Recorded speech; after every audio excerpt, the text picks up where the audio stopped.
हरे कृष्णा, राधे राधे। आप सभी का आपके अपने चैनल प्रभु कथा भजन में हार्दिक स्वागत है। आज इस वीडियो में मैं आप सभी को वैशाख महात्म का 25वां अध्याय सुनाऊंगी, जो इस प्रकार है।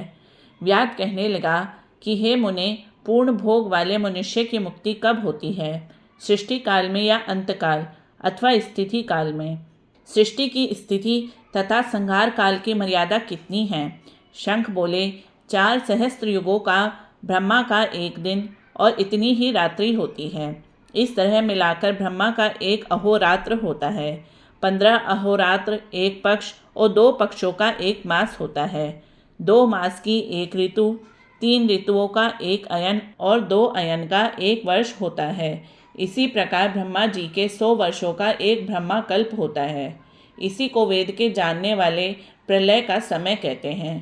प्रलय 3 प्रकार की होती है। एक मानव प्रलय, जिसमें मनुष्य का अंत होता है। दूसरी दैनंदिन प्रलय, ब्रह्मा जी के मुहूर्त एक मनु की प्रलय होती है। इसी प्रकार जब 14 मनु हो जाते हैं तब एक दैनंदिन प्रलय होती है। मनवंतर प्रलय में पृथ्वी, आकाश और पाताल तीनों लोकों का प्रलय हो जाता है।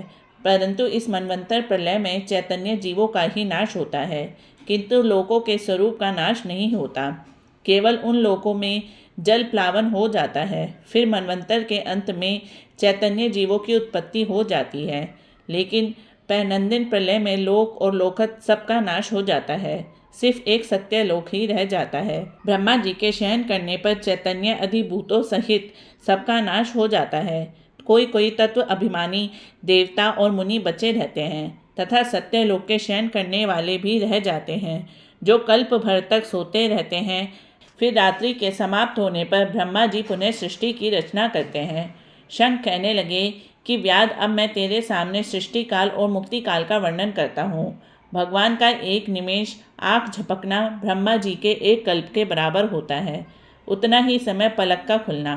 निमेष के अंत में अपने कुशिस्थ लोकों और सब जीव समूहों को अपने उदर में रखता है। उनमें से कितने ही सृजन योग्य, कितने ही मुक्ति और कितने ही ऐसे होते हैं जिनका लिंग देह छूट गया है।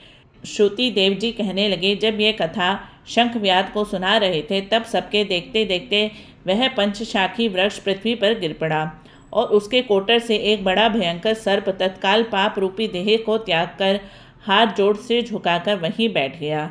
इति श्री वैशाख महात्म 25वां अध्याय समाप्तम।